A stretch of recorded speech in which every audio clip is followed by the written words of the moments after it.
मैं बनना चाहूँ जैसा पर शायद सपनों में, मैं उड़ना चाहूँ जैसा पर शायद सपनों में।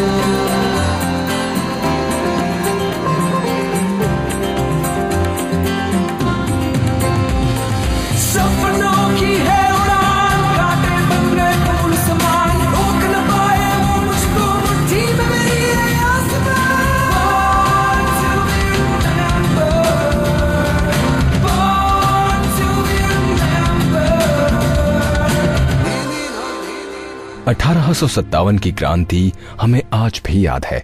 इस क्रांति ने पूरे देश में अंग्रेजी हुकूमत के खिलाफ विद्रोह को जन्म दिया था और इसी वजह से इसे भारत का पहला स्वतंत्रता संग्राम भी कहा जाता है। पर दोस्तों, आग वहीं लगती है जहां चिंगारी सुलग रही हो, और 1857 का संग्राम भी आज ही के दिन हुई वेल्लोर क्रांति जैसी चिंगारी का ही परिणाम था।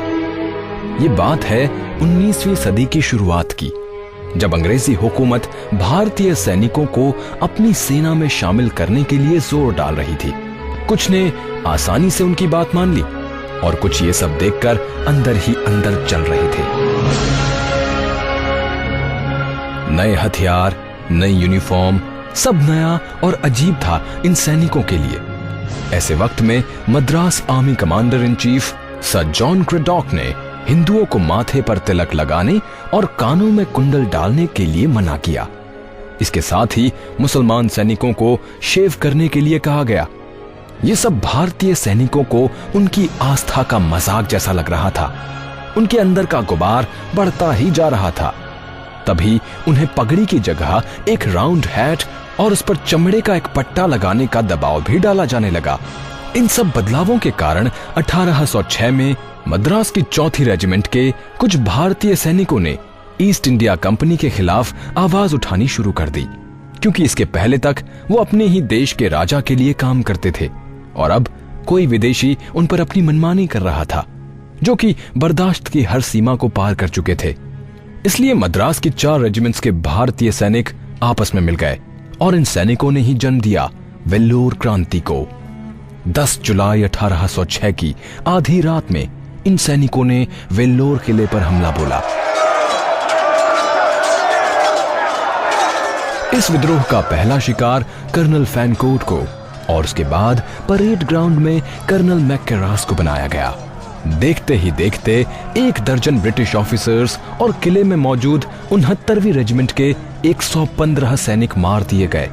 पर इसी जंग के बीच एक अंग्रेजी ऑफिसर भाग निकला और उसने 14 मील दूर पैदल भागकर आरकोट में इस क्रांति की सूचना दे दी, जिसके 2 घंटे बाद अंग्रेजी ऑफिसर सर रोलो गिलेस्पी वेल्लोर किले के पास अपनी सेना के साथ पहुंच गए।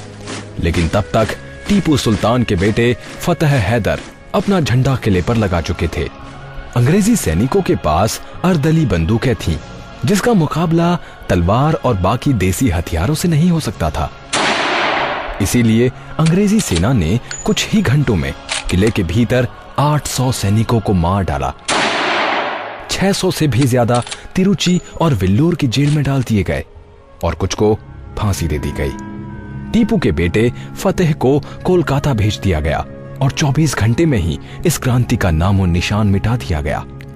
लेकिन इस क्रांति का असर होने लगा था, इसीलिए ब्रिटिश सरकार ने इस क्रांति के लिए जिम्मेदार मद्रास के 3 बटालियंस को खत्म कर दिया और ड्रेस कोड का दबाव डालने वाले ब्रिटिश ऑफिसर को इंग्लैंड वापस बुला लिया गया, जिसके बाद मद्रास में इस ऑफिसर के सारे ऑर्डर्स भी खत्म कर दिए गए। समय बीतता गया और फिर करीब 50 साल बाद देश के पहले स्वतंत्रता संग्राम की शुरुआत हुई। 1857 की यह क्रांति वेल्लोर क्रांति का ही एक बड़ा रूप लेकर ईस्ट इंडिया कंपनी के सामने आई थी और देखते ही देखते पूरे देश में आग की तरह फैलती गई। अंग्रेजों के लिए इसे काबू कर पाना बहुत भारी पड़ने लगा और आखिरकार उन्हें अपनी हार माननी पड़ी। तो दोस्तों, अब एक बात तो हम जान चुके हैं कि आज ही के दिन हुई वेल्लोर क्रांति हमारी आजादी की बुनियाद रही है, जिसमें हजारों सैनिकों ने अपनी जान जोखिम में डाली थी, वो भी किसी स्वार्थ के लिए नहीं। उन्होंने ऐसा सिर्फ और सिर्फ अपने देश और संस्कृति को बचाने के लिए किया था। इसलिए आज बॉर्न टू बी रिमेंबर्ड की पूरी टीम के साथ साथ पूरा देश भी इन वीर सैनिकों को सलाम कर रहा है।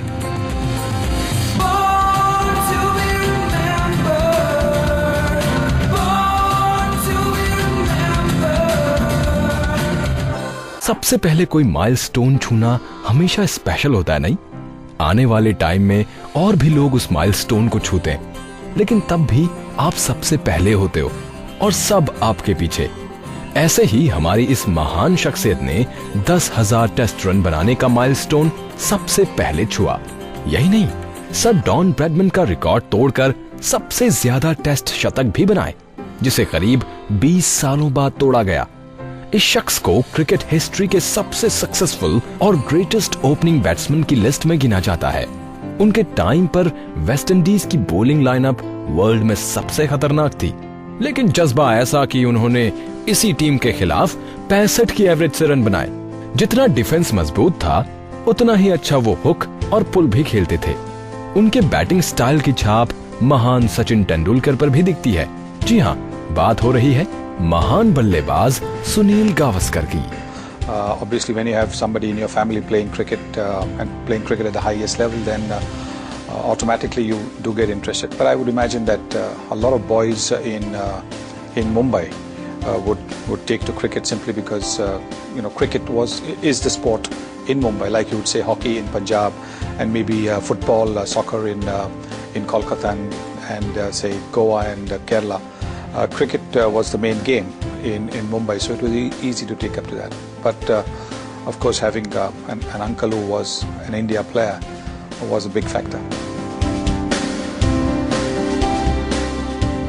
सुनील गावस्कर का जन्म 10 जुलाई 1949 में मुंबई में हुआ। उनके अंकल माधव मंत्री भारत के विकेट कीपर रह चुके थे। उन्हें भी क्रिकेट बचपन से ही पसंद था और स्कूल टूर्नामेंट्स में उन्होंने खूब स्कोर किया और वो 1966 में India's best school boy cricketer of the year बने।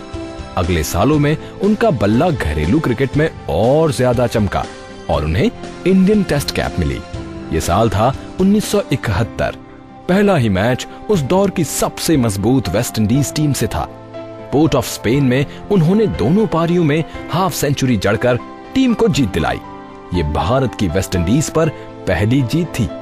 ये टूर तो जैसे गावस्कर का ही था। उन्होंने अगले मैचेस में 116, 64, 117, 124 और 220 रनों की यादगार इनिंग खेली, जिसकी वजह से सीरीज इंडिया ने जीत ली। पहली ही सीरीज में ऐसा परफॉर्मेंस किसी लेजेंड का ही हो सकता है। इसके बाद उनकी अच्छी परफॉर्मेंस का सिलसिला चलता रहा और इंडिया के लिए कई टेस्ट में उन्होंने बहुत इंपॉर्टेंट पारियां खेली। सनी के ज्यादातर शतक विदेशी जमीन पर आए। वेस्ट इंडीज टीम के लिए वो हमेशा सिरदर्द बने रहे। उन्होंने 27 टेस्ट में वेस्ट इंडीज के खिलाफ 13 शतक जड़े। 1980 का साल उनके लिए काफी स्पेशल था। बैक टू बैक सीरीज में अच्छा खेलने की वजह से वो विजडन्स क्रिकेटर ऑफ द ईयर चुने गए। लीडरशिप की बात करें तो सनी को 1978 के खत्म होते होते इंडिया की कप्तानी मिली। कप्तानी में उन्होंने 9 टेस्ट जीते और 8 हारे। बाकी 30 टेस्ट ड्रॉ रहे। उस टाइम इंडियन क्रिकेट ग्रो कर रहा था, सो मैच ड्रॉ करना भी जीतने के बराबर था। वनडे में अपनी लीडरशिप से उन्होंने एशिया कप और Benson and hedges world cup tournament जीता। गावस्कर ने वनडे क्रिकेट के 108 मैचेस में 3000 से ज्यादा रन बनाए। 4 वर्ल्ड कप में उन्होंने हिस्सा लिया। 83 वर्ल्ड कप विनिंग टीम का वो पार्ट थे। 1983 में ही मद्रास में वेस्ट इंडीज से हुए 6वें टेस्ट में उन्होंने सन डॉन ब्रैडमैन का रिकॉर्ड तोड़ते हुए 30वां शतक जड़ा। ये एक नया मुकाम था। 1 run short of his 30th Test century.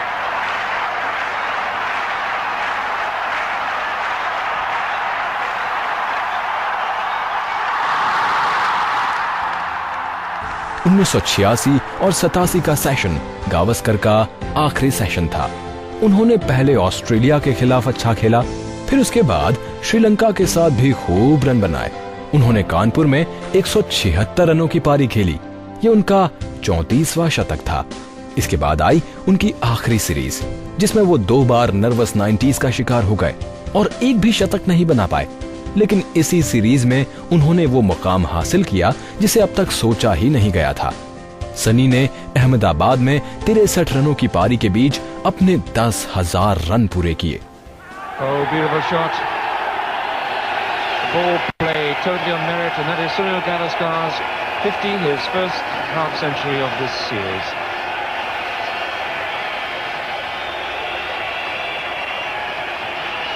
In the first Test match innings of 34 and 22, in the second of 35 and 1. Oh, there it is. Foster has got him with the short pitcher.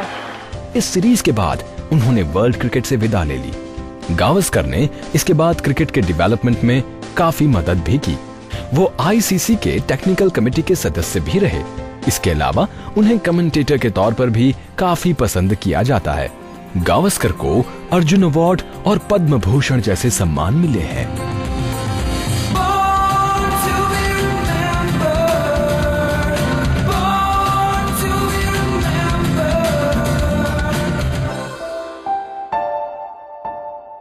History is written by those who have hung the heroes. मृत्यु अंत है या नहीं, ये तो मरने पर ही पता किया जा सकता है। लेकिन इस जीवन मरण के चक्र से इंसान को परे करते हैं उसके कर्म, जो इतिहास से जुड़ के अमर हो जाते हैं। लेकिन इतिहास तो वो लिखता है जिसके पास ताकत होती है, और हमें पढ़ाए जाने वाले इतिहास के पन्नों पर सियाही ज्यादातर ऐसे ही लोगों ने चलाई है जिन्होंने असली दिग्गजों के कर्मों और विचारों को दबाया। आज भी हम तक केवल वो ही सच पहुंचता है जो कि हमें दिखाया या सुनाया जाता है, और कई बार सच इतना सरल होता है कि हमारी नाक के नीचे रहते हुए भी हमसे दूर होता है। हर नई सोच को क्रिटिसिज्म झेलना पड़ता है, और सोच जितनी बड़ी हो टक्कर उतनी ही जोर की होती है।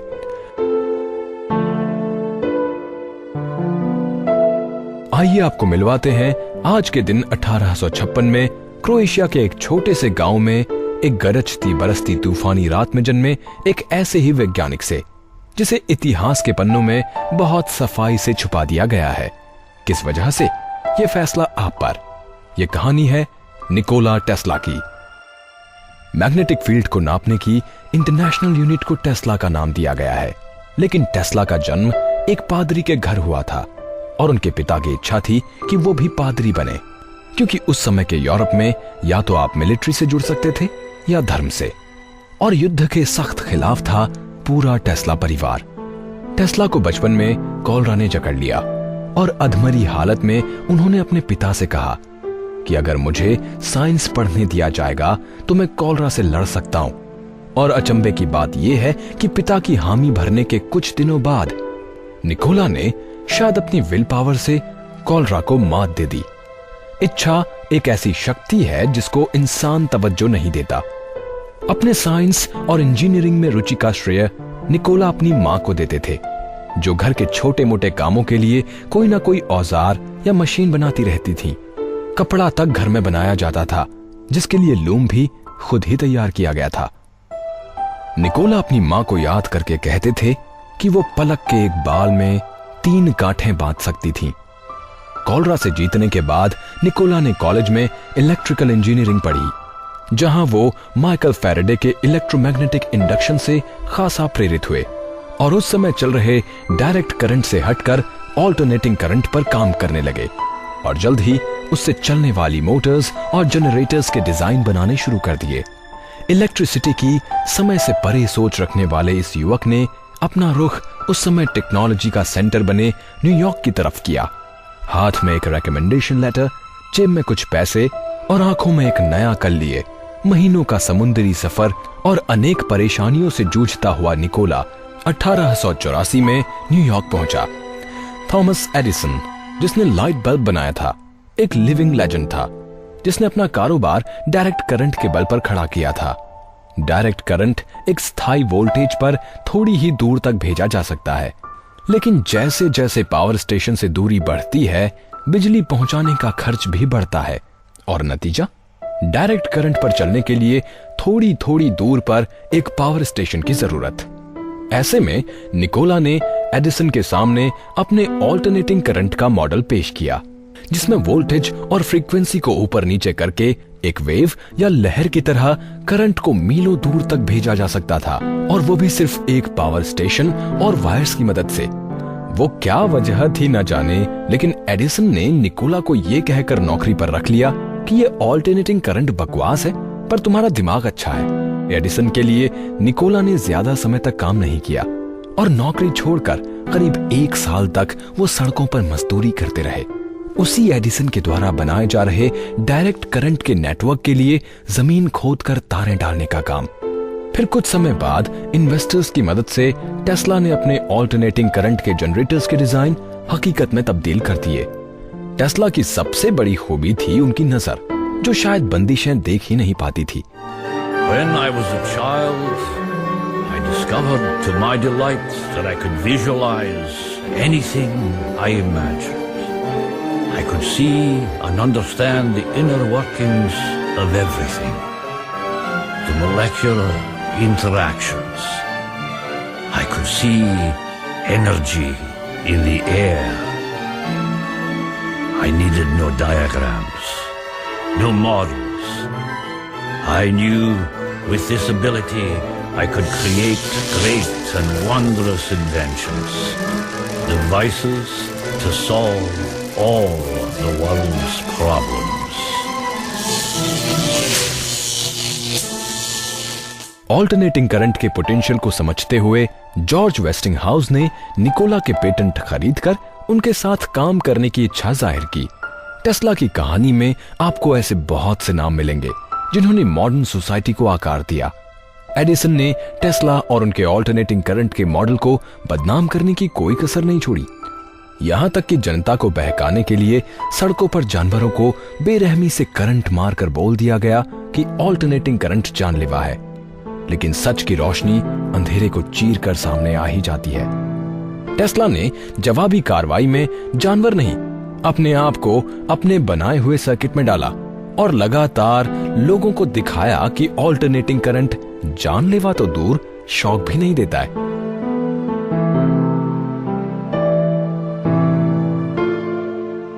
वेस्टिंगहाउस के साथ जुड़कर निकोला ने 1893 में शिकागो में हुए वर्ल्ड एक्सपो को अपने ऑल्टरनेटिंग करंट से चकाचौंध कर दिया। ये पल था डायरेक्ट करंट पर ऑल्टरनेटिंग करंट की जीत का, और नतीजतन आज हमारे घरों तक बिजली केवल तारों की मदद से पहुंचाई जाती है। इसमें जीत थी आम आदमी की, और आम आदमी को रास्ता दिखाने मशाल लेकर खड़े टेस्ला की, और हार थी लोगों को बहकाकर अपनी जेब भरने वाली कैपिटलिस्ट सोच की। इस सफलता के बाद वेस्टिंगहाउस और टेस्ला ने साथ मिलकर अमेरिका और कनाडा के बॉर्डर पर स्थित नायाग्रा फॉल्स के रूप में बह रही प्राकृतिक शक्ति को ऑल्टरनेटिंग करंट में तब्दील किया, और वेस्टिंगहाउस ने टेस्ला को इस हाइड्रो इलेक्ट्रिक पावर स्टेशन से निकले हर हॉर्स पावर के $2 देने का वादा किया था, जो हजारों या लाखों नहीं, अरबों का सौदा था। अब बिजली कहीं भी पहुंच सकती थी, और इस तरह 1890 में शुरुआत हुई एक नई इंडस्ट्रियल रेवोल्यूशन की। दुनिया भर में आज ऑल्टरनेटिंग करंट पर बनाए गए बिजली के मॉडल लागू हैं। 38 साल के जवान निकोला की सोच की तो ये शुरुआत थी। उन्होंने अब साइंस की तय की हुई रेखाओं को बहुत पीछे छोड़ दिया था, और आकाश गंगा में गोते लगाते हुए उन्होंने कई खजाने निकाले। दुनिया की पहली एक्सरे तस्वीर टेस्ला ने खींची। रेडियो, जिसके आविष्कार के लिए मार्कोनी को नोबेल प्राइज मिला था, दरअसल टेस्ला की खोज है, पर इसका क्रेडिट उन्हें जीते जी नहीं मिला, और बहुत सी चीजों के साथ साथ। Mr. Edison, you're wizard of electricity, but his system of direct current is only capable of producing low voltages. Mr. Edison's power plants can only provide current for 1 mile in any direction. This system requires a coal-burning generating station every 2 miles. Our planet, in no time, will be choked to death. Gentlemen, we need a system capable of producing millions of volts. We need an alternative form of electricity. An alternating current. हमारी पृथ्वी की सबसे ऊपरी layer यानी कि crust एक conductor है जिसके जरिए बिजली को यहाँ से वहां बिना तार के भेजा जा सकता है। वायुमंडल का ऊपरी भाग आयोनोस्फेयर कहलाता है और चार्ज्ड पार्टिकल्स से भरा हुआ होता है और बिजली केवल चार्ज्ड पार्टिकल्स के हिलने से बनती है। ये सच्चाइयां टेस्ला ने समझी और आयोनोस्फेयर से बिजली निकालकर उसे हवा में तरंगों के जरिए दुनिया भर में मुफ्त पहुंचाने की ठान ली। सालों की सोच और मेहनत से निकोला ने टेस्ला कॉइल नामक डिवाइस बनाया जो कि हजारों वोल्ट की बिजली फेंकता है, हवा में लाइटनिंग की तरह, और देखने में बहुत डरावना होता है पर उतना ही सुंदर और हार्मलेस। लेकिन जिस दिन निकोला ने दुनिया भर में मुफ्त बिजली पहुंचाने के अपने मॉडल को मॉर्गन के सामने रखा, वो दिन गुमनामी के अंधेरे में उनके खोने के सफर की शुरुआत थी। पूरा आयोनोस्फेयर असीम इलेक्ट्रिकल एनर्जी का भंडार है और अगर आप एक जगह एक टावर खड़ा करके उससे बिजली को रेडियो वेव्स के जरिए भेजें तो दूर एक छोटा सा टावर उस बिजली को पकड़कर इस्तेमाल कर सकता है। यह चीज थियरी में ही नहीं बल्कि प्रैक्टिस में भी टेस्ला ने करके दिखाई। लेकिन दुनिया को बिजली मुफ्त मिलेगी तो इससे किसकी जेब भरेगी? और आम आदमी के हाथ में अनलिमिटेड फ्री एनर्जी देना कुछ लोगों को गवारा नहीं था। अपनी जिंदगी में कई बार टेस्ला ने फाइनेंसर्स और इन्वेस्टर्स की मदद से अपने आइडियाज को आकार दिया और अपने 87 साल के जीवन में टेस्ला ने 2 बार अपनी लेबोरेटरीज को जलकर भस्म होते हुए देखा। उम्र के साथ टेस्ला की सोच समय से और दूर चली गई और उनके जीवन का ये पहलू विश्वास से भी परे है। अमेरिका में रहते हुए जब इन्होंने यूरोप में अपनी मां की मौत को महसूस किया तो निकोला को टेलीपैथी में विश्वास हुआ।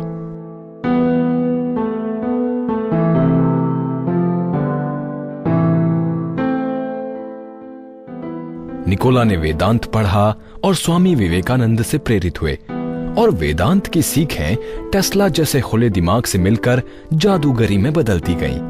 अंतरिक्ष से आए रेडियो सिग्नल पकड़ने वाले टेस्ला पहले आदमी थे। ये सिग्नल पृथ्वी से नहीं भेजे गए थे, लेकिन इस बात का जिक्र भी कहीं नहीं किया जाता। लेजर टेक्नोलॉजी का आविष्कार टेस्ला ने किया और 1910 में पानी से चलने वाली गाड़ी भी, जिसके एग्जॉस्ट में भी भाप ही निकलती थी, यानी जीरो पोल्यूशन। टेलीपोर्टेशन यानी धातु को एक जगह से दूसरी जगह बिना हिलाए पहुंचाना। टाइम ट्रेवल, समय में आगे या पीछे चले जाना, ये निकोला के रिसर्च के विषय थे और सबूत ना होने के कारण हम डंके की चोट पर यह नहीं कह सकते। लेकिन इन सब से जुड़ी मशीनरी डेवलप करके इस फिक्शन जैसी सोच को हकीकत बना चुके थे निकोला टेस्ला। कोलोराडो स्प्रिंग्स में जली उनकी लैब के बाहर टेस्ला जमीन में बल्ब लगाकर रोशनी कर देते थे, बिना तार, बिना कनेक्शन। निकोला ने टेस्ला कॉइल और लाइटनिंग के इस्तेमाल से बनाया एक डिफेंस नेटवर्क का मॉडल जो आते हुए हमले को बिजली गिरा के खत्म कर दे। यह गरीब से गरीब देश भी अपनी सुरक्षा के लिए बहुत कम खर्चे पर खड़ा कर सकता है और इससे मिलिट्री की जरूरत खत्म, यहां तक कि परमाणु हथियारों से भी सुरक्षा निश्चित। या अगर सरल शब्दों में कहें तो कोई भी किसी पर हावी नहीं हो सकेगा और सबके पास अपनी रक्षा करने की क्षमता होगी तो कोई भी किसी पर हमला ही नहीं करेगा। लेकिन इतनी बड़ी सोच रखने की हिम्मत करने का हर्जाना तो देना ही पड़ता है।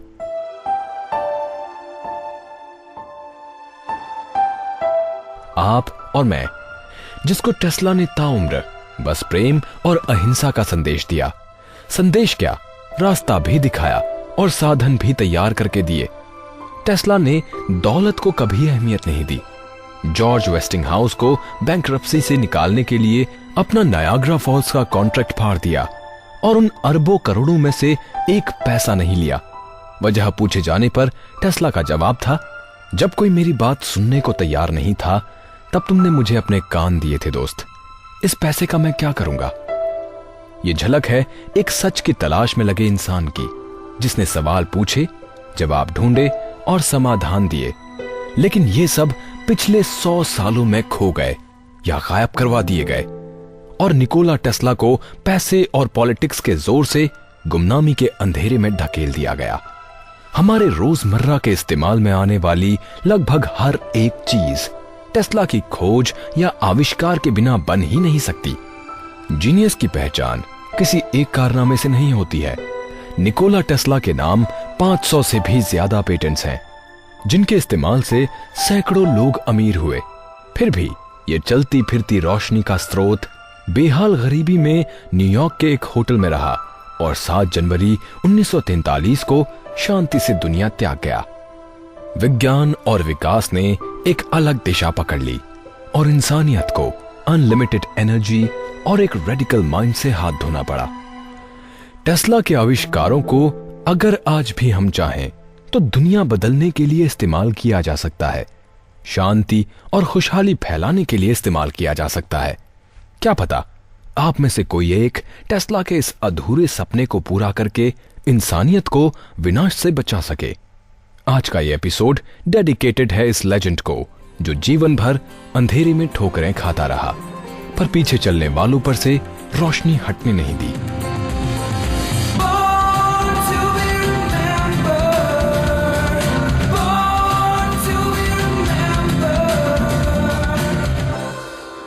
बॉर्न टू बी रिमेंबर्ड के आज के एपिसोड में आपके साथ था मैं संदीप भट्ट। नमस्कार।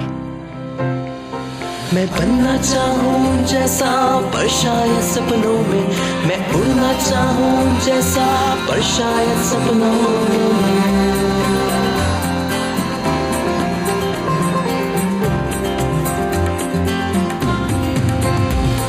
सपनों की है उड़ान, कांटे बन गए फूल समान, रोक न पाए वो मुझको मुट्ठी में मेरी आसमां।